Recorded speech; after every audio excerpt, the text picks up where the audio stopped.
우리나라 옛날 이야기에 이런 이야기가 전해집니다. 어떤 임금님이 어려운 난을 당해서 신하들과 더불어 서민 복장을 하고 피난길에 나서게 되었습니다. 한시도 마음을 놓을 수 없는 위급한 상황의 피난길이었습니다. 그러다가 어느 시골 마을에 이르게 되어서 한 농부의 집에 며칠 유하게 되었습니다. 고맙게도 그 농부는 그 일행이 누구인지 모르면서 기꺼이 맞아들여 한동안 정성껏 대접을 했습니다. 임금님도 그 농부가 여간 고맙지 않았던 것입니다. 이윽고 정세가 회복되어져서 황궁을 하게 되었습니다. 임금님이 여전히 신분을 밝히지 않은 채 농부에게 이렇게 말을 했습니다. 그동안 너무 많은 신세를 졌습니다. 내가 이 은혜를 갚아야 되겠으니까 한 가지 소원만 말씀하십시오. 그렇게 농부에게 임금님이 이야기를 했는데 농부는 이렇게 대답을 합니다. 제게 무슨 별다른 소원이 있겠습니까? 보시다시피 먹을 것 이만큼 먹고 또 몸도 이만큼 건강하니 여태껏 이렇게 살아왔고 앞으로도 이렇게 살아갈 것입니다.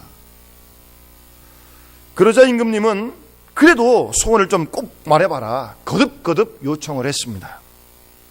그랬더니 농부는 마지못해서 굳이 그러시다면 며칠 후에 제가 환갑잔치를 하는데 그때 제가 초청을 할 터이니 꼭 오십시오.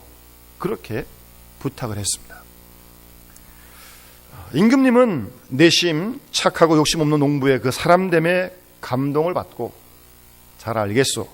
그리고 왕궁으로 돌아가서 며칠 지나서 환갑잔치에 이 농부의 집에 왕의 긴 행렬이 도착하게 되었습니다. 여러분, 어느 농부의 환갑잔치에 왕의 행렬이 도착했다. 이거 뭐 대단한 일 아니겠습니까? 그 농부뿐만 아니라 그 주위의 모든 동네 사람들이 깜짝 놀라게 되었습니다. 아니, 저 농부, 저분의 환갑잔치에 임금님이 행차하시다니. 야, 이건 뭐 보통 일이 아니구나. 저 농부가 보통 사람이 아니구나. 그렇게들 다들 놀라게 되었고, 뭐 그러자 하여튼 뭐 선물이 여기저기서 이렇게 많이 들어오기도 하고, 그래서 그 농부는 명예를 얻게 되었고 큰 부자가 되었고, 심지어는 그 집에 임금이 다녀갔다고 해서 기념비까지 세워 놓았다는 그런 전해지는 이야기입니다. 여러분, 복이라고 하는 것이 무엇입니까? 우리가 이렇게 많이 말을 하고 많이 받기를 원하는 복, 도대체 무엇이 진정한 복입니까? 우리 생각 같아서는 그만하면 충분히 행복할 수 있을 것 같은데 직접 만나보면 그렇게 행복하지 않은 사람들이 있습니다. 그만하면 항상 웃고 살아도 될 것 같은데 늘 풀이 주고 있는 사람들이 있습니다. 왜 그런 겁니까? 축복에 대한 생각이 잘못되었고 행복이 무엇인지 잘 모르기 때문에 그런 현상이 생기는 것입니다. 그러니까 축복에 대한 생각, 행복에 대한 생각 그 자체부터 거듭나야 하고 중생해야 한다는 것입니다. 그 축복관이나 행복관이 기독교화되지 않고 복음화되지 않은 채 살아가면 평생 얼굴 펴고 살 수 없다는 것입니다. 가만히 보면 예수를 믿고 교회 생활도 오래 했는데 아직 축복에 대한 생각이 예전과 별로 다른 바가 없습니다. 옛사람과 똑같습니다. 그 사람의 소원이 예수 믿는 것과 관계없고 그 사람의 행복관이 예수 믿는 것과 아무런 관계가 없습니다. 그런 상태로 살아가다 보니 뭐 답답한 거죠. 큰 기쁨도 감격도 없으면서 말입니다. 우리는 예수 그리스도의 복음을 믿습니다. 복음, 복된 소식을 믿습니다. 마태복음, 마가복음, 누가복음 그렇게 말하는 거 아니겠습니까? 여러분, 복음의 맨 첫 페이지가 무엇입니까? 복음의 가장 기본적인 내용이 무엇입니까? 하나님께서 우리와 함께 계신다고 하는 이 소식이 복음 중에 복음인 줄로 믿습니다.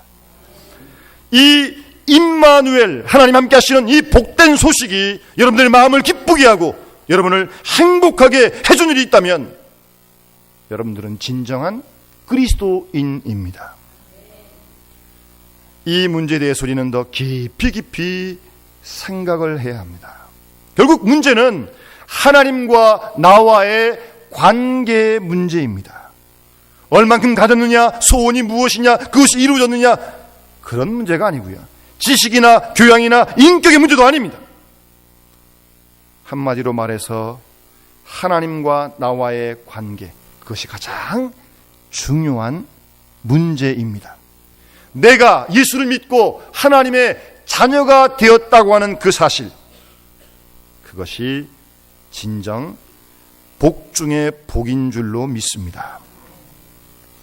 우리가 하나님과 나와의 관계를 생각할 때요, 우선 사람이 하나님께 나아가는 길이 있고 거꾸로 하나님이 우리에게 오시는 길이 있습니다.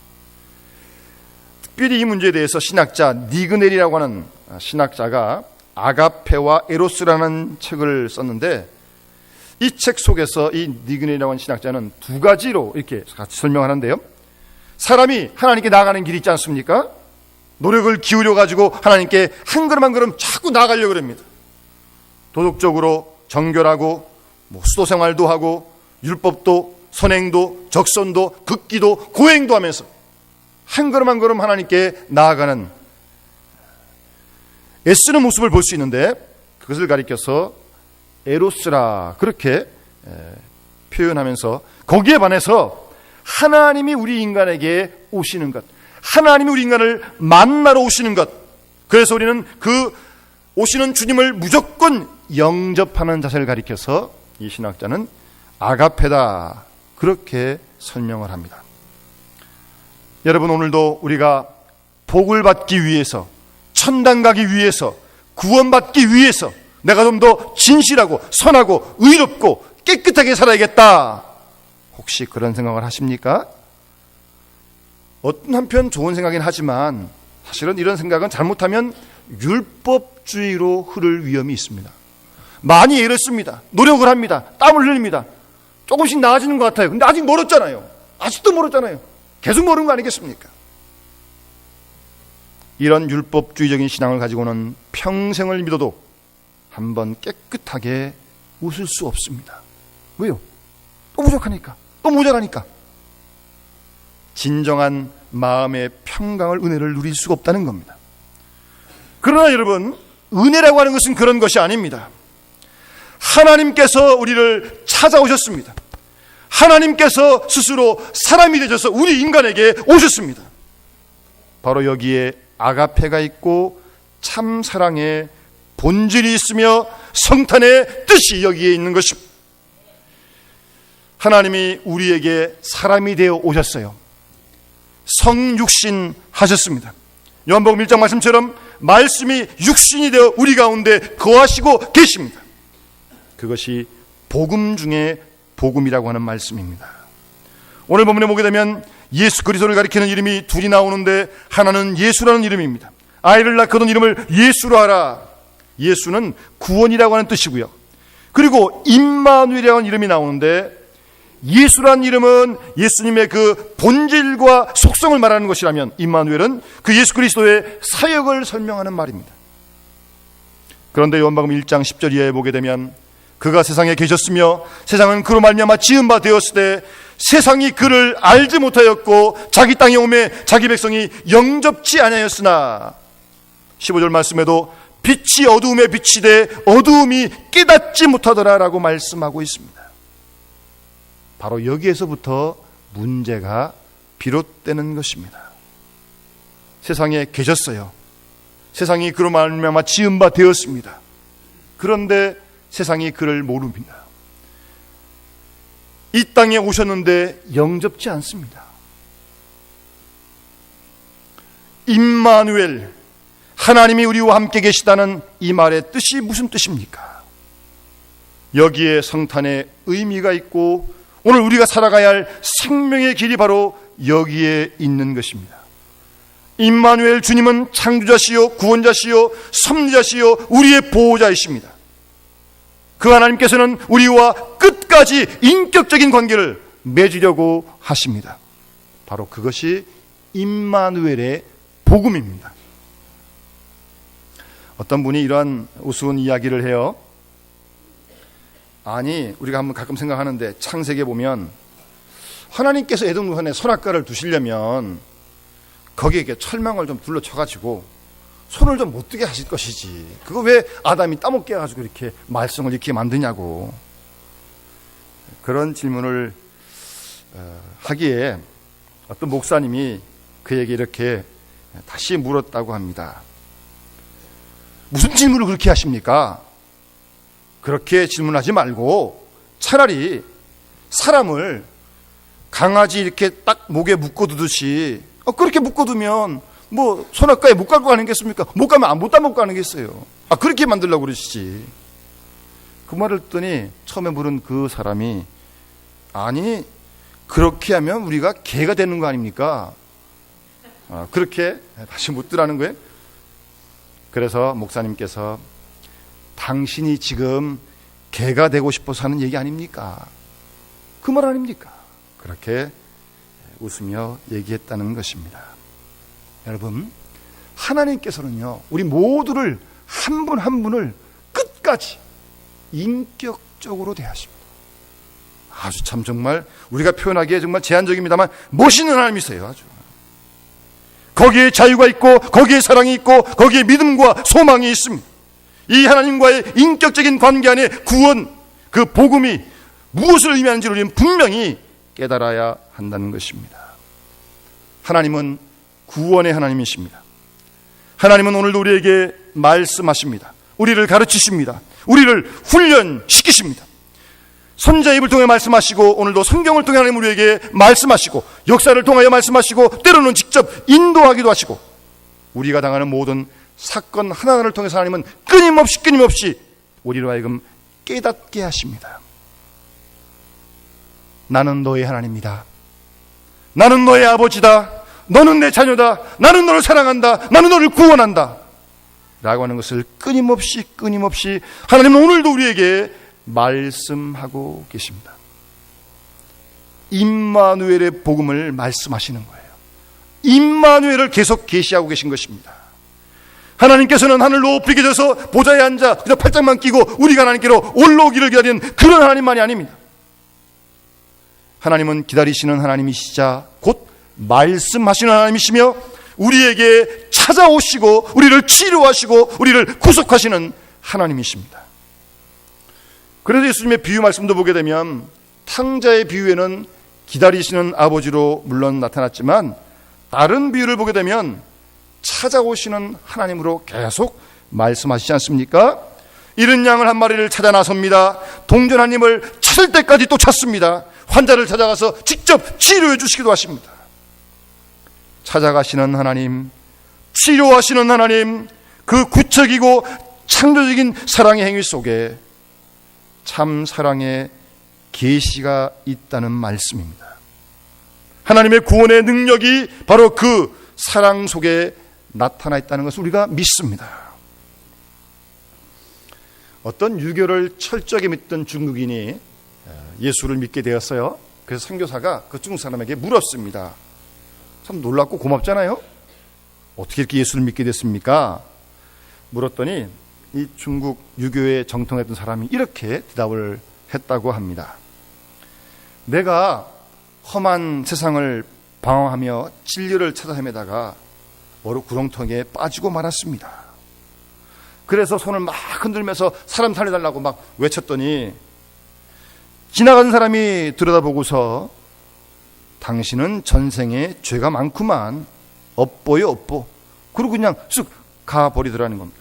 다시 또 살려달라고 소리를 쳤더니 두 번째 사람이 지나가면서 이 사람아, 내가 뭘 했나? 좀 조심하고 그러지 않았나? 오늘 실수를 거울 삼아서 다음에는 이런 일이 없도록 조심하게나 그리고 또 가버려요. 건져주지도 않고. 그래 또 살아달라고 소리 질렀더니 세 번째 사람은 다가와서 아무 말도 하지 않고 팔을 걷어붙이면서 구렁텅이에 빠져있는 나를 건져주었습니다. 그러면서 이 중국 사람이 한 얘기가, 첫 번째 사람은 석가모니고, 두 번째 사람은 공자님이고, 세 번째 사람은 예수님이었습니다. 내가 그걸 깨닫고 예수를 믿게 됐습니다. 그런 얘기를 중국 사람이 했다고 합니다. 복음 중에 복음은 하나님이 우리와 함께 하시는 임마누엘의 복음입니다. 하나님께서는 우리의 죄를 꾸짖기만 하시는, 잘못됐다고 책망만 하시는 그런 하나님이 아닙니다. 우리에게 찾아오시는 하나님이십니다. 임마누엘 하십니다. 함께 하신다는 말씀입니다. 우리에게 오셨습니다. 오셨다는 말은 무슨 말씀입니까? 하늘의 모든 영광의 무대를 다 포기하고 버리셨다는 말씀이에요. 엄청난 희생을 치르고 오신 겁니다. 그래서 빌립보서 2장 7절 말씀에 그는 스스로 비웠다고 말씀하고 있습니다. 비웠다, 비었다, 아무것도 없다는 말씀입니다. 있으나 없는 것으로, 힘이 있으나 힘이 없는 것으로, 의인이지만 죄인으로, 알고 있지만 모르는 것으로, 영원하신 분이 시간의 제한적인 그런 존재로 작아지고, 그리고 결국 우리와 똑같은 죄는 없지만 죄인이 되셨다는 것입니다. 그렇게 비우셨습니다. 본래 놀라운 능력과 권세를 가지고 오신 분이신데 그 모든 걸 다 포기하고 버리셨어요. 그리고 오신 것입니다. 여기에 성탄의 뜻이 있는 것입니다. 죄는 없으시지만 우리와 똑같은 사람의 몸을 입으셨습니다. 하나님이 말입니다. 그러기 위하여 죄인이 되셨고요. 죄인이 된다는 말은 정말 어려운 말입니다. 우리가 남에게 어떤 선물을 줄 수 있고 좋은 일을 할 수 있습니다. 그런데 마지막에 가서 우리가 버리지 못하는 게 뭡니까? 자기의 의. 결국 그걸 못 버리는 거거든요. 언제 한번 이런 얘기를 들은 적이 있습니다. 어떤 남편과 아내가 만나서 7년 동안 아주 행복하게 잘 살았는데 어찌 살다 보니까 남편이 그저 밖으로 돌기 시작하더니 결국 다른 여자가 생기게 되었습니다. 그러면서도 꼬박꼬박 일주일에 한 번은 집에 들어와요. 옷도 갈아입고. 그리고 또 나갑니다. 그래도 이 부인은 정성껏 음식도 대접하고 잘 정성껏 모셨어요. 약도 해드리기도 하고. 그런데 또 나갑니다. 하다못해 이 부인 집사님이 목사님께 와서, 목사님, 여차여차 이렇게 됐는데 어떻게 하면 좋겠습니까? 라고 물었습니다. 그때 목사님께서 좀 잘 하시지 그러셨어요. 그랬더니 잘하고 있는데요? 잘하고 있잖아요, 사실. 그랬더니 목사님께서 그렇게 잘하니까 어떻습니까? 라고 물었더니 참 더러운 마음이 들었습니다. 그렇게 대답을 했습니다. 여러분, 그 남편이 더럽게 보이지 않아야 사랑하는 것입니다.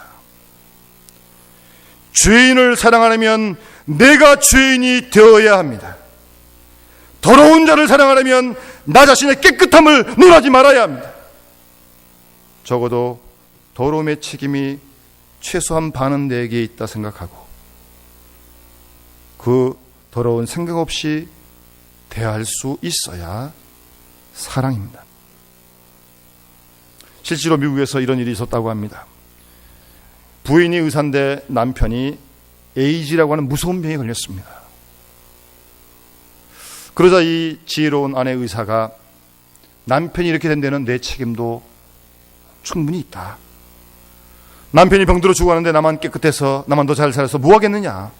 그리고 그 같은 환자가 되기 위해서 여전히 남편과 함께 부부관계를 계속했습니다. 그런데 이상하게도요, 그 부인 의사는 에이즈에 걸리지 않았습니다. 여러분, 세상의 모든 이야기가 다 사랑의 이야기 아닙니까? 도대체 사랑이 뭡니까? 돈 몇 푼 준다고 그거 사랑 아닙니다. 뭘 좀 구제했다고 착각하지 마십시오. 가장 중요한 것은 내 의의를 포기하는 것이 진정한 사랑입니다. 하나님께서 그 의의를 포기하시고 우리와 똑같은 죄인의 모습으로 오셔서 우리와 함께 하십니다. 임마누엘 하십니다. 여기에 복음이 있는 것입니다. 사랑은 물질이 아닙니다.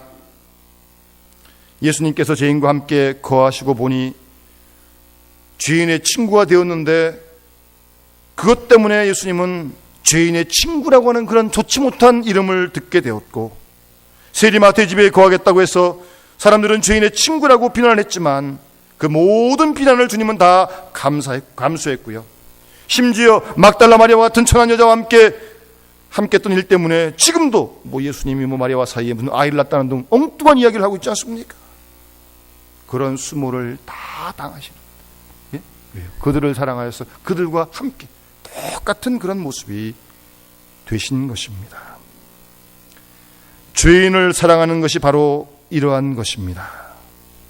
명예, 자기의 다 버릴 때만 가능한 것입니다. 바로 이것이 우리 주님의 임마누엘의 역사입니다. 오늘 본문 보면 처녀가 잉태하여 아들을 낳습니다. 요셉이 그를 영접하여 보호합니다. 정말 기적 중에 기적이요, 놀라운 사랑의 모습들입니다. 우리 주님은 말없이 임마누엘 하셨습니다. 여기에 하나님의 아픈 마음이 있고, 여기에 하나님의 엄청난 고난이 있고, 하나님의 희생이 있다는 것을 우리는 잊지 말아야 합니다. 희생이 없는 사랑을 말하는 것은 부도난 사랑이고 감상적인 사랑에 불과합니다. 희생이 아니고는, 수고가 아니고는 사랑이 없음을 성경은 분명히 우리에게 말씀하고 있습니다. 문제는 이 희생적인 사건, 이 고난의 동참과 죄악을 감당하신 이 역사 안에서 우리는 우리를 얼만큼 사랑하시는지 하나님의 사랑을 읽을 수 있어야 합니다.